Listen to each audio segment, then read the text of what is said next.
त्यामध्ये प्रामुख्यानं तारखेचा आग्रह खूप धरला की तारीख तुम्ही डिक्लेअर केली पाहिजे मीडियासमोर.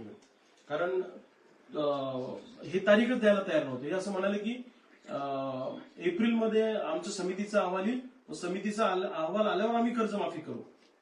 मग आम्ही सगळ्यांनी असं सांगितलं, विशेषतः डॉक्टर नवले साहेबांनी ती भूमिका तिथे मांडली, बच्चू भाऊंनी मांडली की समितीशी आम्हाला काही घेणं देणं नाहीये.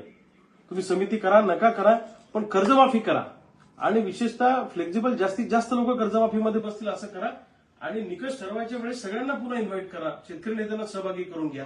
आणि जसं की धंद्यामध्ये शेतकरी त्यामध्ये घ्यायचे नाहीये, उदाहरणार्थ कर्मचारी त्यामध्ये घ्यायचे नाहीयेत, किंवा शहराला लागून 2-3 किलोमीटरच्या आत ज्यांच्या जमिनी आहेत ते लोक घ्यायचे नाहीयेत. असं जे काय आहे ते करताना आम्हाला विचारा. तर तो निर्णय त्यांनी मान्य केला.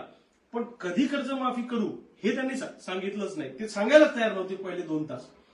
मग बैठक मोडायची वेळ आली, असं 2 वेळा बैठक मोडायची वेळ आली.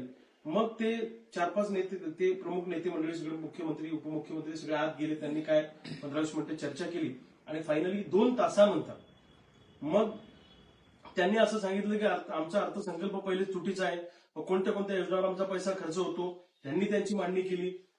शेतकरी नेत्यांनी आपली मांडणी केली की परभणीला कसं आहे, सचिन जाधव नावाचा बच्चू भाऊंनी सांगितलं शेतकरी वारला, बायको वारली, पोटात गरोदर बाळ वारलं, परिस्थिती वाईट आहे, सोयाबीनला भाव नाही.